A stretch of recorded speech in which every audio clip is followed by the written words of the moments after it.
Deuteronomy Chapter 23. He who is wounded in the testicles or has his private member cut off shall not enter the assembly of the Lord. A person born of an illicit union shall not enter the assembly of the Lord. Even to the 10th generation, they shall not enter the assembly of the Lord. An Ammonite or Moabite shall not enter the assembly of the Lord. Even to the 10th generation, they shall not enter the assembly of the Lord forever. This is because they did not meet you with food and water on the journey after you came out of Egypt, and because they hired Balaam, the son of Beor, from Pethor of Mesopotamia, to curse you. Yet the Lord your God would not listen to Balaam. Instead, the Lord your God turned the curse into a blessing for you because the Lord your God loves you. You shall not seek their peace or prosperity all your days forever. You shall not despise an Edomite, for he is your brother. You shall not despise an Egyptian, because you were an alien in his land. The 3rd generation of children born to them may enter the assembly of the Lord. When you go out to battle against your enemies, be on guard against every wicked thing. If there is among you any man who becomes unclean by reason of a nocturnal emission, he shall go outside the camp. He shall not come within the camp. When evening comes, he shall wash with water, and when the sun sets, he may come back into the camp. You shall also have a designated place outside the camp where you can go.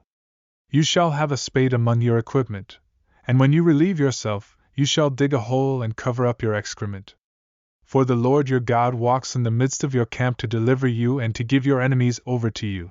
Therefore, your camp must be holy so that he does not see anything indecent among you and turn away from you.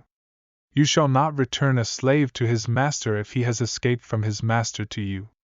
He may dwell with you in the place he chooses among your towns, wherever he pleases. You shall not oppress him. There shall be no cult prostitute among the daughters of Israel, nor shall there be a cult prostitute among the sons of Israel.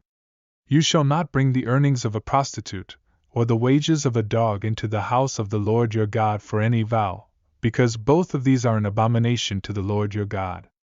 You shall not charge interest to your brother, interest on money, interest on food, interest on anything that is lent for interest.